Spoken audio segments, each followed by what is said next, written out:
بسم الله الرحمن الرحیم. الحمد للہ والصلاة والسلام علی رسول اللہ وبعد. اسٹارٹ کرتے ہیں ہم آج کی کلاس کو انشاءاللہ. ہم لاسٹ ٹائم بات کر رہے تھے. ہم نے جہاد کے حوالے سے کچھ چیزوں کا ذکر کیا اور اس طریقے سے ایک مسلمان کس طریقے سے ان کرنٹ حالات میں he must not feel incapacitated اور he should find جو بھی وہ کر سکتا ہے اس وقت، کوئی بھی خیر کا کام کر سکتا ہے، کوئی کنٹریبیوشن وہ کر سکتا ہے مسلمانوں کی حالات بہتر کرنے میں، تو انشاءاللہ اس کو کرنی چاہیے. اور اس حوالے سے ہم نے کچھ آیات کے حوالے سے بھی کچھ آیات سیکھیں، ان کو ڈسکس کیا. اس طریقے سے ہم نے احادیث جو ہے اللہ کے رسول صلی اللہ علیہ وسلم کی، اس کے حوالے سے بھی اس میں جو موٹیویشن اور انکریجمنٹ ہمیں ملتی ہے جہاد کے حوالے سے، وہ بھی چیزیں دیکھی تھیں. اور جہاد کی اوبلیگیشن کے حوالے سے پڑھی تھی. تو آج سے ایک حدیث جو ہے وہ میں آپ کے سامنے رکھنا چاہ رہا ہوں، جو امپورٹنٹ ٹیکسٹ ہے خاص طور پہ اس حوالے سے. اور یہ حدیث جو ہے، یہ حدیث آف عمرو بن العاص رضی اللہ تعالیٰ عنہ ہے. جو عمرو بن عاص رضی اللہ تعالیٰ عنہ جو ہیں، یہ ایک وہ صحابی ہیں جن کو ہم کہتے ہیں کہ یہ he was a very diplomat. یعنی عربوں میں کچھ ایسے بڑے نام تھے جن لوگوں کو پولیٹیکل مائنڈز کنسیڈر کیا جاتا تھا. ان میں سے ایک مغیرہ بن شعبہ بھی تھے، ایک سیدنا عمرو بن عاص بھی تھے، اور دو اور لوگ بھی تھے. ان کو داحیہ کہا جاتا تھا. داحیہ داحیہ کہتے ہیں ایسے شخص کو جو بڑا ہی ڈپلومیٹک ہوتا ہے، اس کو بات کرنے کا انداز، بات کرنے کا پتہ ہوتا ہے، اس کو پولیٹیکل سینس ہوتی ہے. تو سیدنا عمرو بن عاص ان لوگوں میں شامل ہیں. تو حضرت مستورد بن شداد القرشی رضی اللہ تعالیٰ عنہ ایک صحابی ہیں.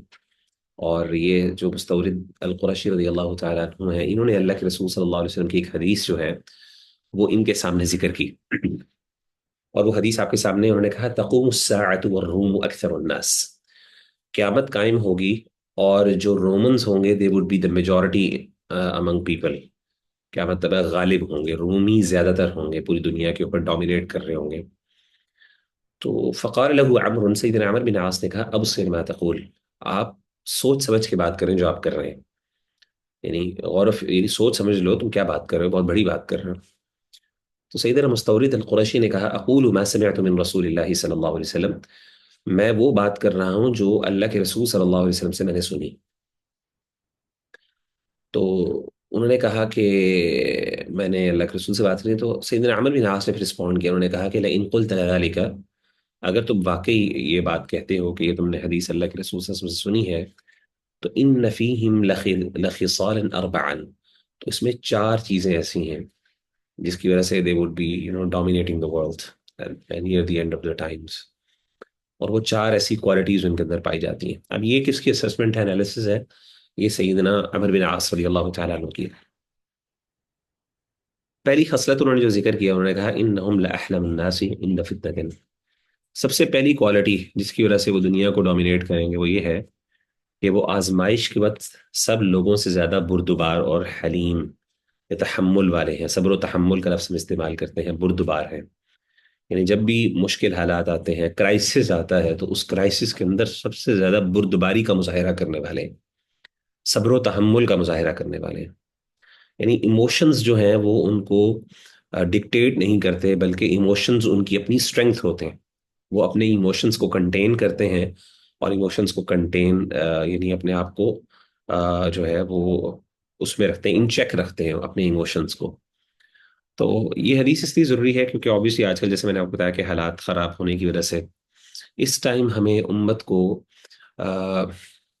ایموشنل سٹیبلٹی کی ضرورت ہے. کیونکہ ہم ایموشنز کی بیسس کے اوپر اگر if we are being driven by emotions، تو ظاہر ہے ہم اس طریقے سے کبھی بھی اس مسئلے کو ریزالو نہیں کر سکیں گے. کیونکہ یہ امت پہ جو تکلیف آئی ہوئی ہے، یہ تکلیف جو ہے وہ آج نہیں آئی صرف، اور یہ ملٹیپل ٹائمز کرائسس آ چکا ہے امت کے اوپر نا.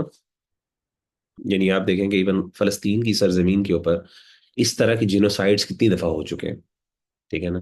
نقبہ جو ہے 1948 کے اندر جو ہوا، وہ ایک بہت بڑی مثال ہے جس میں باقاعدہ ایتھنک کلینزنگ کی گئی ان کی نا. اور اسی طریقے سے پوری دنیا کے اوپر مسلمان، اگر ہم بات کریں مختلف کشمیر کے اندر، شیشان کے اندر، برما کے اندر، یہ سارے مطلب بہت کرائسس ہیں. تو اب مسئلہ یہ کہ ہمیں تھوڑا سا اب ہوش کے ناخن لینے ہیں نا، جس کو ہم کہہ سکتے ہیں کہ اب ہم تھوڑا سا اپنی ایموشنز کو کنٹین کر کے، بجائے غصے کے اندر چیخو پکار کرنے کے اور ایموشنلی رائل اپ ہونے کے بجائے، ہم لوگ ذرا صبر و تحمل کے ساتھ ذرا غور فکر کریں کہ ہم نے اب اس مسئلے کو پراپر ریزالو کیسے کرنا ہے. یعنی اس مسئلے کو سمپٹومیٹک ٹریٹمنٹ کے بجائے ایکچوئل ٹریٹمنٹ کی ضرورت ہے ہمیں. اور یہی کام جو ہے وہ یہودیوں نے خود کہا، اور ہمیں یہودیوں سے سیکھنے کی ضرورت ہے. اور آپ کو پتا ہے کہ اللہ کے رسول صلی اللہ علیہ وسلم نے رومیوں کے حوالے سے بتائی. رومنز، اور according to the scholars they are the western individual, west کے جو لوگ ہیں ان کے حوالے سے بات کی. تو مغرب، اہل مغرب جو ہیں، جو ویسٹ ہے، ان سے ہم کیا سیکھ سکتے ہیں؟ اصل میں ان میں سے ہم یہ سیکھ سکتے ہیں کہ وہ صبر و تحمل کا مظاہرہ کریں. اب صبر و تحمل کسے کہتے ہیں؟ صبر اور تحمل عام طور پہ ہم ان کو ساتھ ساتھ استعمال کرتے ہیں. تو یہ جو امام جرجانی ہے رحمہ اللہ، ان کی کتاب ہے تعریفات، بڑی مشہور کتاب ہے. اور میں نے جیسے پہلے بھی ذکر کیا کہ جب بھی ڈیفینیشنز کی بات آتی ہے تو ہم ان ڈیفینیشنز کو امام جرجانی سے لیتے ہیں. یعنی دینی جو ہمارے لٹریچر کے اندر عام طور پہ جب کسی چیز کو ڈیفائن کیا جاتا ہے تو اس کے لیے کچھ ریفرنس بکس ہیں ہمارے پاس نا، اصطلاحات کی. اور ان کے اندر سے کتاب جو ہے، ان میں سے کتاب ہے امام جرجانی کی، جن کو تعریفات ہے ان کی کتاب ہے ڈیفینیشنز. وہ حلم کی ڈیفینیشن کرتے ہیں. وہ کہتے ہیں الحلم هو الطمأنینہ عند سورة الغضب، هو الطمأنینة عند سورة الغضب وقیل تأخیر مکافأة الظالم. ٹھیک ہے نا؟ تو کہتے ہیں کہ حلم جو ہے اہل لغت کے ہاں جو ظالم ہے اس کو رسپونڈ کرنے میں تاخیر کا نام ہے. ان آسان الفاظ میں کہہ سکتے ہو تحمل کا مطلب یہ ہے کہ رائٹ ٹائم پہ رسپونڈ کرنے کا نام ہے. ایک ظالم ہے، اس کو رائٹ ٹائم پہ رسپونڈ کرنے کا نام ہے. تو جیسے ہمارے یہاں نا کہتے ہیں کہ جو ایک ہوتا ہے ریاکشن اور ایک ہوتا ہے رسپانس. تو ریاکشن کس کی طرف سے ہوتا ہے؟ وہ جانوروں کی طرف سے ہوتا ہے. لیکن انسان رسپونڈ کرتے ہیں، ریاکٹ نہیں کرتے، کیونکہ جو ریاکشن ہوتا ہے وہ ایموشنل امپلس کے اوپر ہوتا ہے نا. جبکہ انسان جو ہے وہ ہمیشہ غور و فکر کر کے، کیلکولیشن کر کے، پلاننگ کر کے، تو اس کے بعد رسپونڈ کرتے ہیں. تو they wait for the right time to respond. تو اب ہمیں یہ دیکھنے کی ضرورت ہے کہ ہمیں کس ٹائم پہ رسپونڈ کرنا ہے اور کس طرح رسپونڈ کرنا ہے تاکہ اس کا کوئی نہ کوئی بینیفٹ ہو ہمیں. ٹھیک ہے نا؟ تو پہلی یہ کوالٹی ہمیں سیکھنے کو ملتی ہے اس میں سے. جزاک اللہ خیر. نذیر بھائی میں پانی بھی لا دیں گے؟ بہت شکریہ. دوسری کوالٹی جو خاص طور پہ ذکر کی وہ ہیں، اگلی دو کوالٹیز ہیں، وہ اسرعهم افاقة بعد مصیبت. مصیبت کے بعد سب لوگوں کی نسبت جلد اپنے آپ کو سنبھالتے ہیں.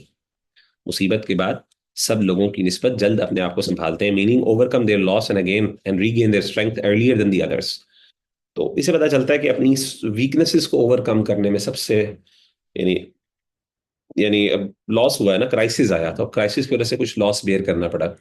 تو اس میں سب سے پہلے لوگوں کی نسبت اپنے آپ کو سنبھالنا، اور سنبھال کر اس کے بعد صرف سنبھال نہیں لینا بلکہ پھر وہ اوشکوہم کررتن بعد فرتن، اور پیچھے ہٹنے کے بعد سب لوگوں کی نسبت جلد دوبارہ حملہ کرتے ہیں. ٹھیک ہے نا؟ پیچھے ہٹنے کے بعد سب لوگوں کی نسبت جلد دوبارہ حملہ کرتے ہیں. تو یہ دونوں کو ایک کوالٹی آپ کنسیڈر کر سکتے ہیں. ٹھیک ہے نا؟ کہ آسان الفاظ میں آپ یہ کہہ سکتے ہیں کہ جب کوئی کرائسس آتا ہے تو فوراً رسپونڈ نہیں کرتے بلکہ صحیح پلاننگ کرتے ہیں، دیکھتے ہیں کہ what is the right time to respond.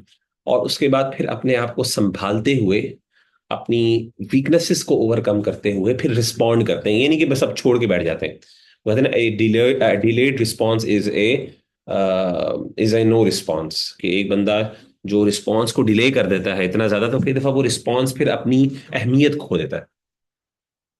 تو صرف رسپونڈ کر دیا تو اب یہ نہیں کہ اب ہم نے رسپونڈ کیا تو اب ہم اس کا جواب دیں گے اگلے کوئی 10 سالوں بعد، 15. اس لیے ہماری جو جزاک اللہ، ہماری جو وہ ہیں، ہماری جو جنریشن ہے، نیکسٹ جنریشن، وہ رسپونڈ کریں گے نہیں، وہ خود رسپونڈ بھی کرتے ہیں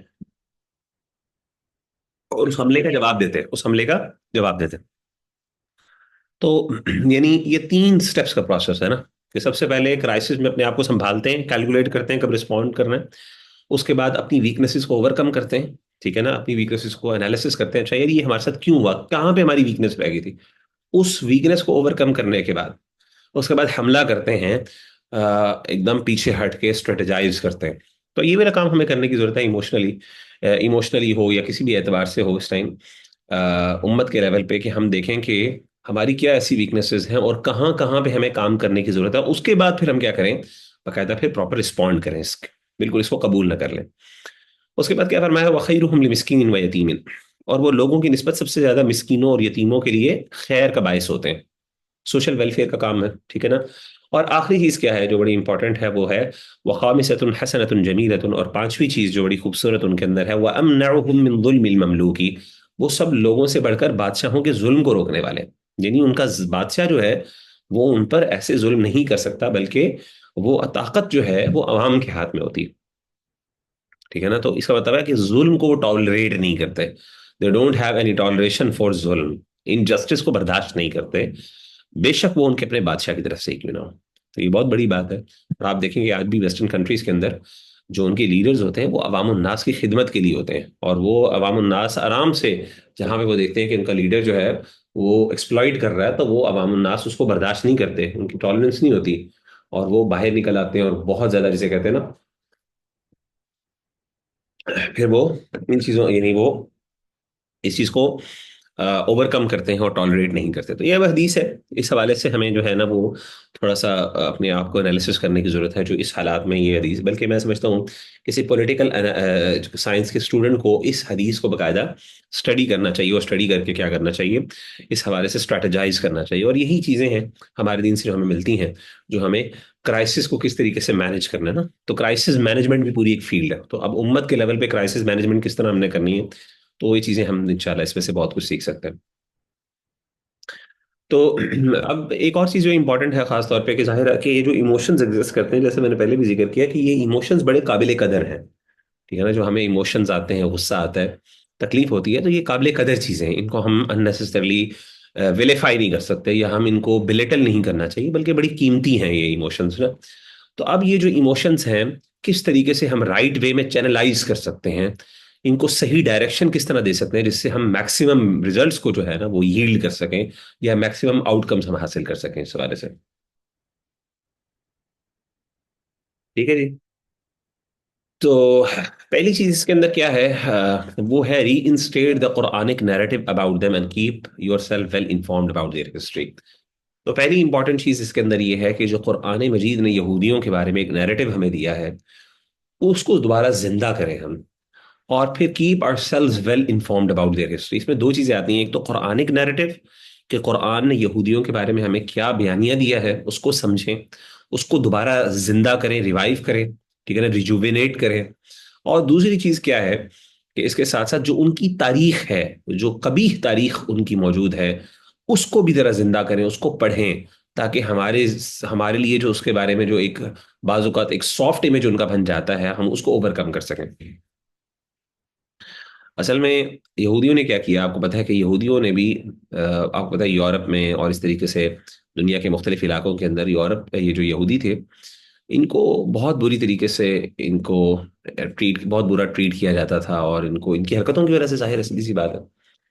تو ہوا یہ کہ انہوں نے اپنا ایک بیانیہ بنایا، ایک نیریٹو بنایا کہ ہم بہت مظلوم ہیں، اور اس کی وجہ سے آپ کو پتا ہے کہ 1940s کے اندر آپ کو پتا ہے ورلڈ وار 2 کے کانٹیکس کے اندر پھر ہولو کاسٹ بھی ہوا. تو اس ہولو کاسٹ کو بھی انہوں نے بہت زیادہ کیش کیا اپنے حق میں، اپنے بینیفٹ. اسی لیے دیکھیں کئی اسکالرس کہتے ہیں، ایون ہسٹورینس کہتے ہیں، یہ ہولو کاسٹ بھی ایک قسم کا ڈکوسلا، یہ ایکچوئل میں اتنا نہیں ہوا تھا، مطلب ہوا ہوگا لیکن اتنا زیادہ نہیں ہوا تھا.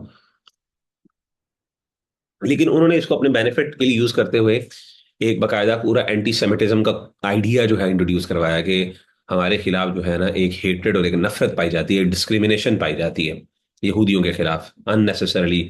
اب یہ انہوں نے پورا ایک نیریٹو بلڈ کیا نا، اور اس نیریٹو کی بیسس کے اوپر آپ کو پتا ہے کہ پھر بیلفور ڈکلیریشن اور یہ ساری چیزیں ہوئی، اور اس کی وجہ سے انفارچونیٹلی پھر وہ فلسطین اور اس طرح کے علاقوں میں پھر وہ قابض ہوئے. تو یہ جو ان کا ایک سافٹ امیج اپنے بارے میں کریٹ کرنا کہ ہم بڑے مظلوم ہیں اور ہمارے ساتھ تو بڑا ظلم ہوا ہے، تو یہ چیزیں بہت زیادہ جسے اس کو بینیفٹ انہوں نے اٹھایا. تو اب آپ دیکھیں کہ مجھے اپنی اپنی بھی بات یاد ہے، یہ میں نے آپ کے سامنے ایک تصویر بھی بھیجی شیئر کی ہوئی ہے. میں بہت چھوٹا تھا، حالانکہ میرا تعلق ایک جو ہے ایک ریلیجس فیملی سے.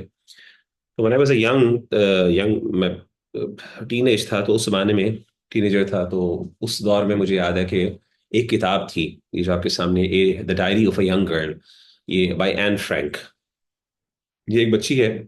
یہ کتاب جو ہے نا میں نے پڑھی، اور اس کتاب نے مجھے کافی زیادہ ایموشنل کیا، اور میں کافی زیادہ سمپیتھیٹک ہو گیا ٹورڈز جیوز. بیسیکلی یہ ایک بچی ہے، یہودی تھی، اور یہ ہولو کاسٹ کے ٹائم پہ اس نے سروائیو کیا کنسنٹریشن کیمپ کو، اور یہ جرمنی سے اپنی فیملی سے، اس کی فیملی کو کیپچر کر لیا گیا، ان کے ساتھ ظلم ہوا، میرے خیال میں مر گئے تھے، مجھے بھی یاد نہیں ایگزیکٹلی ساری اسٹوری.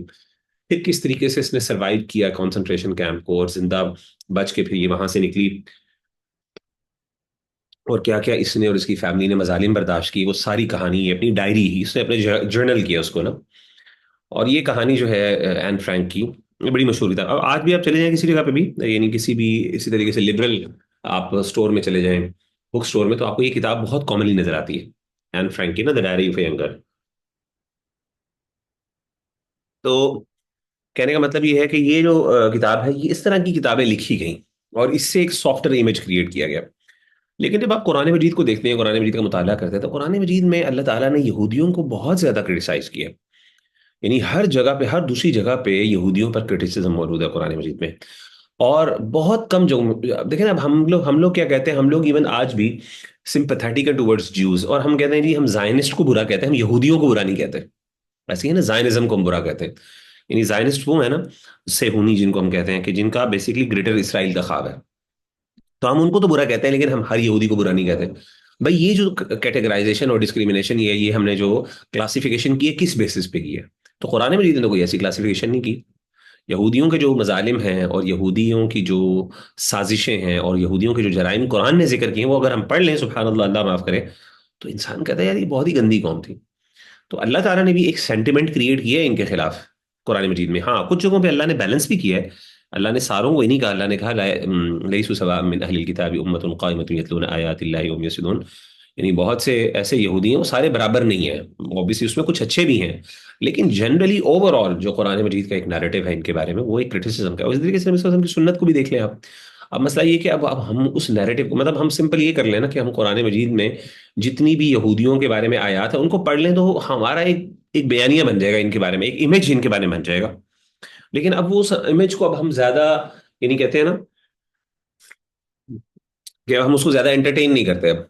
اب وہ چیز اتنی ریلیونٹ نہیں رہی، کیونکہ انہوں نے اپنا سافٹ ویئر، ایک سافٹ امیج کریٹ کر لیا. اور اس طریقے سے اللہ معاف کرے، وہ لوگ جو قرآن سے، یہ قرآن کی تعلیم سے دور ہیں، تو وہ تو ڈیفینیٹلی آپ دیکھتے ہیں کہ وہ لوگ تو ویسے بھی بہت زیادہ سمپیتھیٹک ہیں. وہ تو ایون زائنزم جو ہے اس کی بھی حمایت میں بعض اوقات آرگومنٹس لے کے آ رہے ہوتے ہیں.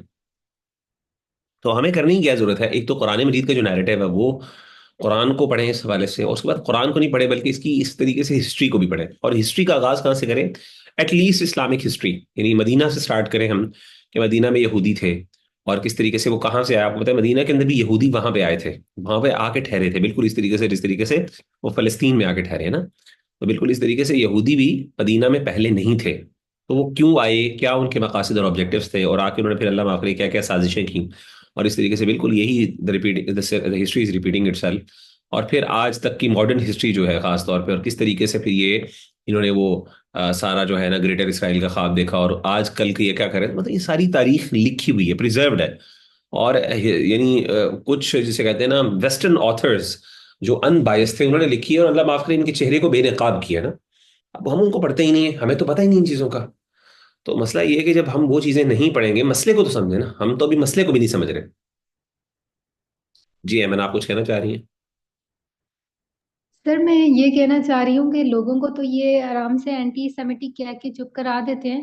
انہوں ہوں. نے یہاں تک جسارت کی ہے کہ ان کے کسی رہبا یا کسی آتھر نے لکھا تھا، جوئش آتھر نے، کہ اس اللہ اینٹی سیمائٹ یا اس طرح کر کے کچھ لکھا ہوا تھا، کہ اللہ تعالیٰ نے جو وہی نازل کیا ہے نعوذ باللہ، اس کے بارے میں بھی انہوں نے اینٹی سیمائٹ کا لیبل لگا دیا. خود چینج ہونے کو تیار نہیں ہے اور چاہتے ہیں اللہ بھی چینج ہو جائے، وہی بھی چینج ہو جائے، اور دنیا بھی ان کے بارے میں پرسپیکٹیو چینج کرے. نہیں تو دیکھیں نا، اب یہ ان کے اس کے اندر یہ کافی سکسیسفل بھی رہے ہیں، انہوں نے اپنے فائدے اٹھائے ہیں. اس کی وجہ سے ظاہر ہے یہ اسلام کو تو برا کہیں گے، کیونکہ اللہ نے تو ان کو بے نقاب کیا ہے نا. ان کے چہرے کو اللہ نے بے نقاب کیا، تو ڈیفینیٹلی یہ تو کہیں گے یہ والی بات. تو قرآن مجید اس کا مطلب یعنی قرآن مجید ان کے خلاف ایک سینٹیمنٹ تو کریٹ کرتا ہے. تو بالکل آئی ایگری ود یو کہ ان کو بڑی تکلیف ہے اس بات کی، ان کو اس بڑی بات ہے، اس بات کی بڑی تکلیف ہے. اسی طریقے سے دیکھیں، اگر ہم بات کرتے ہیں کہ یہودی کہاں سے آئے مدینہ کے اندر، تو اگر ہم اس تاریخ سے وہاں سے آغاز کریں، تو آپ کو پتا ہے کہ شام کے اندر یہ رہتے تھے، سیریا جو لیوانٹ کا علاقہ جس کو کہا جاتا ہے، ٹھیک ہے، جو بیسیکلی فلسطین، شام اور یہ اس علاقے سے آئے تھے مدینہ کے اندر. اور یہاں پہ ان کے جو ریبائز تھے، جو ان کے اسکالرس تھے، انہوں نے بیسیکلی اپنی تورات یا اپنی کتابوں کے اندر باقاعدہ یہ لکھا ہوا پایا تھا کہ یہاں پہ اس علاقے میں نبی آئے گا، اور وہ نبی کو تلاش کرنے آئے تھے کہ یہاں پہ اللہ نے نبی بھیجنا ہے، اور ہم اس نبی کو کے ساتھ مل کے پوری دنیا کو جو ہے نا وہ اپنے اس کے اندر اس کے اوپر رول کریں گے ہم نا، ہم اس پر قبضہ کریں گے۔ تو اب آپ دیکھیں کہ وہ اب اور یہ باقاعدہ روایات ہمیں ملتی ہیں سیرت ابن شام سے، اور اس طریقے سے طبقات ابن سعد وغیرہ، اس طرح کی کتابوں میں ہمیں یہ تفصیلات مل جاتی ہیں، تاریخ جو سیرت کی کتابیں۔ مثال کے طور پہ اب کچھ لوگ جو تھے انہوں نے کہا کہ اللہ کے رسول صلی اللہ علیہ وسلم ایک نبی آئے گا، اور اس کی جگہ کیا ہے کہ دو آ، صحرا ہوں گے، اور ان دو صحراؤں کے درمیان ایک درختوں کا علاقہ ہوگا جہاں پہ کھجور کے درخت ہوں گے، ایک علاقہ ایک جگہ ہوگی جو دو صحراؤں کے درمیان ہوگی، اور وہاں پہ کھجور کے درخت ہوں گے، تو وہ جگہ ہے جہاں پہ نبی نے آنا، اور یثرب کا وہ علاقہ یعنی جسے مدینہ مدینہ طیبہ کہتے ہیں۔ تو اللہ کے رسول صلی اللہ علیہ وسلم وہاں پہ آئیں گے، تو یہ اللہ یہاں پہ آ کے ٹھہرے، انہوں نے آ کے لوکیٹ کیا۔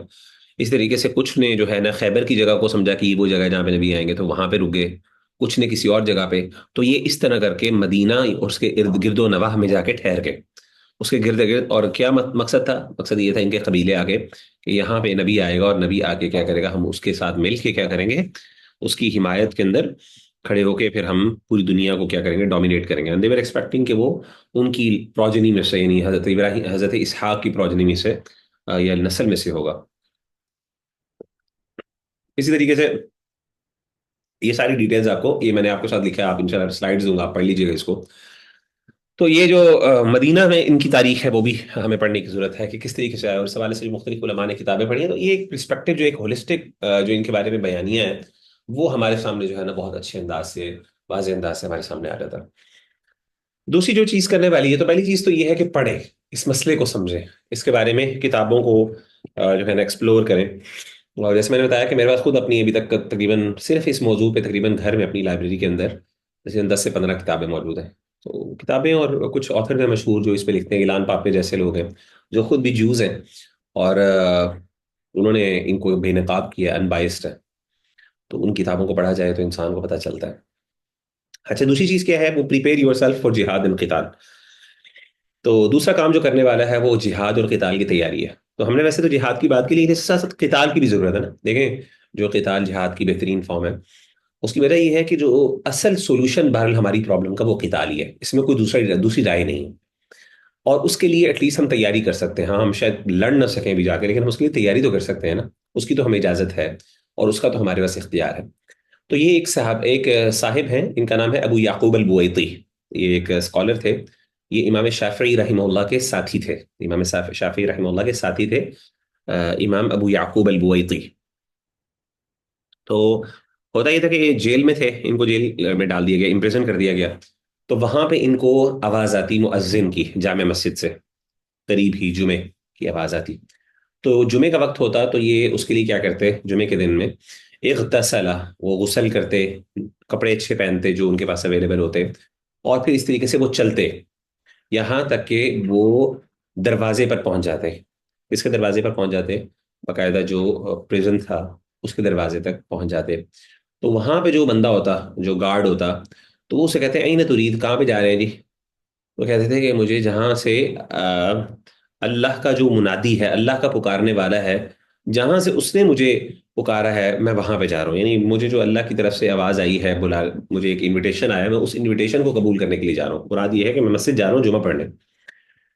وہ کہتا ہے ارجع عافاک اللہ، آپ واپس جائیے، اللہ تعالیٰ آپ کو معاف کرے، اور اللہ آپ کے ساتھ آسانی کرے، آپ واپس جائیے، آپ کو اجازت نہیں ہے اس بات کی۔ تو ظاہر ہے، تو وہ پھر وہاں پہ کھڑے ہو کے یہ بات کہتے ہیں اللہم انک تعلم انی قد اجبت داعیک فمنعونی، کہ اللہ تجھے پتہ ہے، تو گواہ بن جا کے تو جانتا ہے کہ میں نے تیرے داعی کا رسپانس کیا، اس کو جواب دیا، فمنعونی، لیکن انہوں نے ان لوگوں نے مجھے روک لیا۔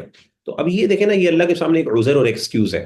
وہ عذر اور ایکسکیوز یہ ہے کہ اللہ دیکھیں، میں نماز پڑھنے تو تیری طرف سے بلاوا آیا، اور میں نے اس آواز کو سنا، وہ انویٹیشن آیا اور میں نے اس آواز کو سنا، لیکن میں اس کو رسپونڈ، میں یہ کر سکتا تھا کہ میں دروازے تک جا سکتا تھا، میں دروازے تک تو گیا ہوں نا، ٹھیک ہے، مجھے وہاں پہ روک دیا گیا، تو یہ میری لمٹ تھی۔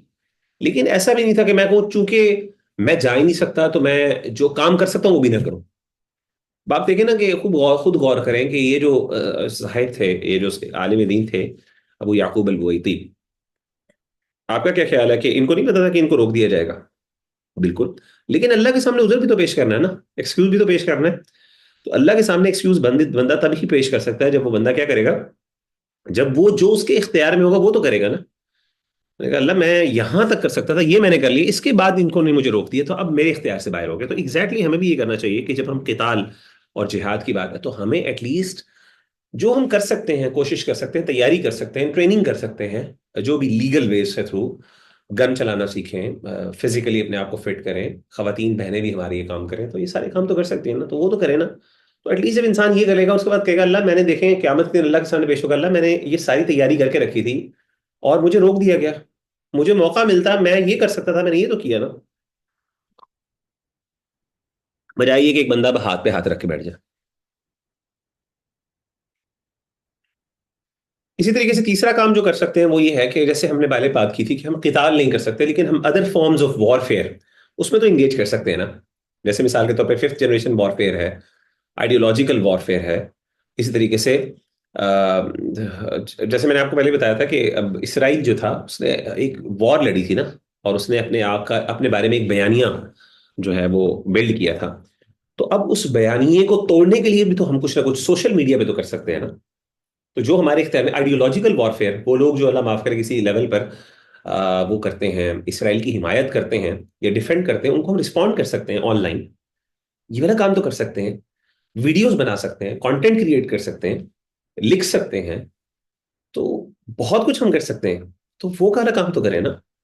تو وائی آر یو بی، یعنی ہم جو چیزیں ہمارے پاس ٹولز ہیں جن کو ہم یوٹیلائز کر سکتے ہیں وہ کیوں نہیں کر رہے ہیں ہم نا. تو وائی آر بی فیلنگ، میرا سارا پوائنٹ یہ ہے اس پوری ڈسکشن میں کہ وائی ڈو وی فیل انکیپیسیٹیٹڈ، ہم عاجز کیوں اپنے آپ کو سمجھتے ہیں. ہم جب اپنے آپ کو عاجز سمجھیں گے تو پھر اس طریقے سے ایک مایوسی آئے گی. جب ہم یہ سارے کام کر رہے ہوں گے جو میں نے آپ کو سمجھا، بڑی پریکٹیکل ہے، دیکھیں اس میں کوئی ہوائی باتیں نہیں ہے، پریکٹیکل کام ہے جو لوگ کر بھی رہے ہیں کچھ نہ کچھ. اور اگر آپ یہ کام کر رہے ہیں سارے تو سبحان اللہ، آپ اس پہ مطمئن ہو کہ اللہ تعالیٰ نے آپ کو توفیق دی اس کام کو. ٹھیک ہے. اور آپ دیکھیں کہ اسرائیل بہرحال اور میکنگ، یعنی اس کا بینیفٹ ہوا ہے نا. یعنی کبھی بھی تاریخ کے اندر اسرائیل اس طریقے سے مجرم بن کے سامنے نہیں آیا، ہمیشہ سے مظلوم بنتا تھا. ہم نے اس کے لیے قیمت بہت بڑی ادا کی ہے، لیکن اس کا ایک فائدہ یہ ہوا کہ آپ کو پتا ہے کہ نارملائزیشن ہو رہی تھی، نارملائزیشن کا پروسیس چل رہا تھا پوری دنیا میں، ہر جگہ پہ جو ہے نا وہ اسرائیل کے ساتھ ٹائز کو جو ہے نا وہ نارملائز کیا جا رہا تھا. مڈل ایسٹ میں بھی ہر جگہ پہ اللہ معاف کرے. ایٹ دیٹ ٹائم ہمیں ایک، کیونکہ وہ سارا وہی ان کا پروپیگنڈا تھا، اپنے آپ کو مظلوم ثابت کرنا کہ ہم بڑے پیس لونگ ہیں، یہ حماس جو ہے یہ بیسکلی یہ ٹیررسٹ گروپ ہے اور یہ وہ ہے. اب اللہ معاف کرے اتنا برا ہو گیا معاملہ کہ اب تو وہ ملک جو کسی نہ کسی لیول پہ ان کے ساتھ ریلیشنز کو نارملائز کرتے ہیں، اب وہ بھی مجبور ہو گئے نہ چاہتے ہوئے بھی، ان کے لیڈر بھی مجبور ہو گئے ہیں کہ ہم یہ نہیں کر سکتے، بلکہ ان کے اپنے ساتھی ان کے مخالف ہوں گے. یعنی کسی بھی جگہ پہ تاریخ میں اتنا بڑا جو جینوسائیڈ ہوا ہے، کبھی بھی تاریخ کے اندر یعنی ان کے اوپر اس طرح کیس نہیں ہوا کہ انٹرنیشنل کورٹس کے اندر ان کو باقاعدہ مجرم قرار دیا گیا، ٹیررسٹ قرار دیا گیا نیتن یاہو کے خلاف. اور اسی طریقے سے پھر وہ جو بائیڈن جو ہے خبیث انسان، مطلب یہ سارے لوگ جو ہیں یہ پہلی دفعہ دنیا کے سامنے ان کے چہرے میں نقاب ہوئے. یہ ہمیشہ سے اپنے آپ کو بڑے پیس لونگ اور بڑے وہ بن گئے. تو یہ بہرحال اس کا فائدہ، اور اس میں ماشاءاللہ کنٹریبیوشن کن لوگوں کی ہے، وہ جو سوشل میڈیا کے اوپر جو ویڈیوز وائرل کرتے تھے. اب مجھے خود بتائیں کہ کنٹرول میڈیا یعنی فیس بک نے، یوٹیوب نے ہر کوشش کی کہ کسی طریقے سے، ہر ممکنہ کوشش کی کہ کسی طریقے سے ہم ان چیزوں کو کیا کریں، کنسیل کریں. لیکن کتنا کرتے، وہ اکاؤنٹ بلاک کرتے تھے، دوبارہ بھائی بنا لیتے تھے، بہنیں بنا لیتی تھی، اور دوسرے چھوٹی ویڈیوز وائرل کر رہے ہیں سبحان اللہ. تو یہ جو ایک وارفیئر، یہ بھی وارفیئر ہے نا، ماڈرن وارفیئر تو یہی ہے، اس کو ففتھ جنریشن وارفیئر کہتے ہیں نا، پروپاگینڈا وارفیئر یا پھر ففتھ جنریشن وارفیئر، کہ جس کے اندر آپ کیا کرتے ہیں، جس کے اندر آپ بجائے جنگ کرنے کے آپ یہ والے کام کرتے ہیں اور اس طریقے سے ان کو ڈیسٹیبلائز کرتے ہیں. تو اس کام کو جاری رکھیں، اس کو چھوڑے نا، اس کا فائدہ ہے. اور آخری چیز کیا ہے، اکنامک بائیکاٹ کریں، اکنامک بائیکاٹ کریں. اور اس چیز میں ہمارے ہاں اللہ معاف کرے بہت سے لوگ جو ہیں وہ بڑے آرام سے، جی یہ تو ہو نہیں سکتا، یہ نہیں ہے، تو بڑے آرام سے وہ اپنے آپ کو اسکیپ کر لیتے ہیں، اور اللہ معاف کرے ان کی زندگی کو ایسا بھی نہیں ہے، سب کچھ نارملائز ہوا ہوا ہے. تو اکنامک بائیکاٹ جو ہے یہ بڑا بینیفیشل ہے، اور اس کی ہمیں دلیل بھی ملتی ہے، باقاعدہ سیرت سے ملتی ہے. تو یہ جو صحابی ہیں، ایک حضرت ثمامہ بن اثال رضی اللہ تعالیٰ عنہ، یہ یمامہ میں سے ان کا تعلق تھا. تو یہ ادھر کے سردار تھے اور یہ بڑے آدمی تھے. تو انہوں نے کیا کیا کہ ایک دفعہ ان کو صحابہ پکڑ لائے اور پکڑ کے ان کو آ کے اللہ انہوں نے مسجد کے اندر باندھ دیا. تو اللہ کے رسول صلی اللہ علیہ وسلم نے ان کے ساتھ بہت اچھا سلوک کیا. 3 دن تک باقاعدہ آپ کا ان کے ساتھ ڈائلاگ چلتا رہا. اور یہ بڑے یعنی جسے کہتے ہیں نا ایروگینٹ اور بڑے غصے والے, اور یہ وارننگ دیتے رہے اللہ کے رسول کو کہ دیکھیں اگر آپ مجھے چھوڑ دیں گے تو آپ کے ساتھ احسان ہوگا, ہم آپ کے ساتھ نیکی کریں گے, آپ کو اس کا بدلہ ملے گا, لیکن اگر آپ نے مجھے کوئی تکلیف پہنچائی تو یاد رکھیے گا میرا خون کا بدلہ لیا جائے گا. یعنی آپ کو باقاعدہ وارن بھی کیا انہوں نے. اس طرح کے آدمی تھے. اور ان کے جو تھی اکنامک الائنس تھی ان کے ساتھ, قریش کے ساتھ. تو ہوا یہ کہ پھر اللہ کے رسول نے 3 دن کے ساتھ بہت اچھا معاملہ کیا, اور چوتھے دن اللہ کے رسول نے ان کو چھوڑ دیا. جب چھوڑ دیا بڑے حیران ہوئے, اور یہ گئے باقاعدہ جا کے انہوں نے وضو کیا, غسل کیا, اور اس کے بعد اللہ کے رسول صلی اللہ علیہ وسلم کے پاس آئے اور کلمہ پڑھ لیا, مسلمان ہو گئے. اور کہتے ہیں اللہ کے رسول صلی اللہ علیہ وسلم آج سے پہلے آپ کا چہرہ مجھے سب سے برا لگتا تھا, لیکن اب اس کائنات پہ سب سے زیادہ پیارا اور محبوب چہرہ آپ کا ہے, مجھے آپ سے محبت ہے. پھر اس کے بعد یہ عمرہ کرنے گئے. یہ عمرہ کرنے گئے مکہ میں, اور جب یہ مکہ عمرہ کرنے گئے اور بڑے ڈیرنگ آدمی تھے, سردار آدمی تھے, تو وہاں پہ جا کے قریش کے ساتھ ان کا پھڈا ہو گیا. اور قریش نے کہا بھائی سماما تمہیں کیا ہوا, تم تو ہمارے ساتھ ہی تھے, ہمارے حلیف تھے, ہمارے ساتھ الائنس تھے, تو کہاں پہ کیا کر رہی ہے تم نے, تم بھی تو ان کے ساتھ, تم بھی ان کے جادو کا شکار ہو گئے ہو. تو پھڈا ہوا. تو انہوں نے کیا کیا, انہوں نے کہا کہ ٹھیک ہے میں کیا کروں گا کہ میں اب ایک دانہ بھی جو یمامہ سے تمہارے اوپر آتا تھا گرین کا, یہ وہاں سے یعنی یہ جو تھی گندم, یہ بھیجا کرتے تھے, یعنی یہ سیل کرتے تھے. تو ان کے اکنامک ٹائز تھے قریش کے ساتھ. تو انہوں نے کہا کہ آج کے بعد ایک دانہ بھی جو پہلے تمہارے پاس آیا کرتا تھا یمامہ سے, اب نہیں آیا کرے گا. تو ہوا یہ کہ ان لوگوں نے مطلب قریش کو اس طریقے سے انہوں نے اکنامک یعنی بوائے کاٹ کر دیا کہ ہم آپ کی طرف, ہم آپ کے ساتھ تجارتی لین دین ختم کر رہے ہیں. تو حضرت ثمامہ بن اسال نے جب یہ کیا, تو اب یہ جو قریش والے تھے ان کو تکلیف ہوئی, ان کو بڑی, انہوں نے یہاں تک اتنے پریشان ہوئے کیونکہ ان کی تو کھانا پینا رک گیا سب کچھ. تو انہوں نے کیا کیا کہ اللہ کے رسول صلی اللہ علیہ وسلم کو خط لکھا باقاعدہ, اور اللہ کے رسول صلی اللہ علیہ وسلم سے کہا کہ انک تأمر بصلۃ الرحم وانک قد قطعت ارحامنا, کہ آپ تو صلہ رحمی کی باتیں کرتے ہیں لیکن آپ نے ہمارے جو ہیں وہ ہمارے ساتھ جو ہے تعلقات ختم کر دیے. وقت قتلت آبا بالسیف, تم آپ نے جو ہے نا اپنے آبا و اجداد کو تلواروں سے کاٹ دیا. والابناء بالجو, اور اس طریقے سے جو اپنے بیٹے ہیں ہمارے, یعنی آپ کی قوم کی بیٹے ہیں نا, آپ کے ہی قریشی, آپ کے ہی خاندان اور آپ کے دور دراز آپ کے رشتہ دار ہی ہیں یہ قسم کے قریشی جو تھے, تو آپ نے ان کے بچوں کو جو ہے نا بھوک سے مار دیا. تو اللہ کے رسول صلی اللہ علیہ وسلم کو جب انہوں نے یہ اپیل کی, ایک قسم کی مدد کی اور کہا کہ رحم کی اپیل کی, تو اللہ کے رسول صلی اللہ علیہ وسلم نے کیا کہا کہ سیدنا ثمامہ سے کہا کہ آپ ایسا کریں کہ آپ ان کے ساتھ اپنے جو تجارتی لین دین ہے اس کو بحال کر دیں. اب آپ دیکھیں اس سے فرق پڑتا ہے, بہت فرق پڑتا ہے. کیوں نہیں فرق پڑتا, بہت زیادہ فرق. اس کے ملٹیپل ایویڈنسز ہیں. ہمارے ہاں بہت سے لوگ اس کے اوپر بات کرتے ہیں, اس پہ کوشچن کرتے ہیں, لیکن ایسی بات نہیں ہے. اس کے باقاعدہ ایویڈنسز موجود ہیں بڑے پراپر, اور یہ کام ہمیں کرنا چاہیے جتنا ہم کر سکتے ہیں.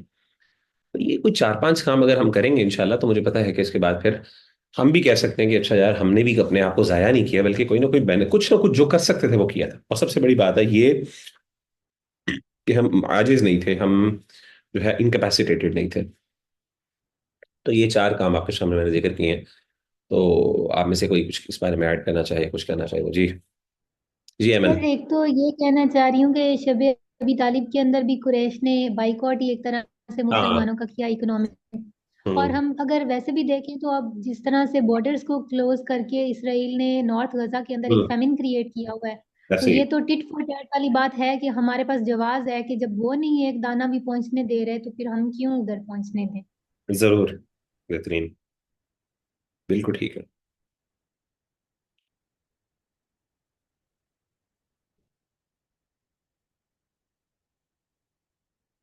جی اور کچھ, یہ اس کے ساتھ ہم کنکلوڈ کریں آج کے سیشن کو. چلے جی, سبحانک اللہم و بحمدک, اشہد ان لا الہ الا انت, استغفرک و اتوب الیک. جزاکم اللہ خیر. السلام علیکم ورحمۃ اللہ وبرکاتہ.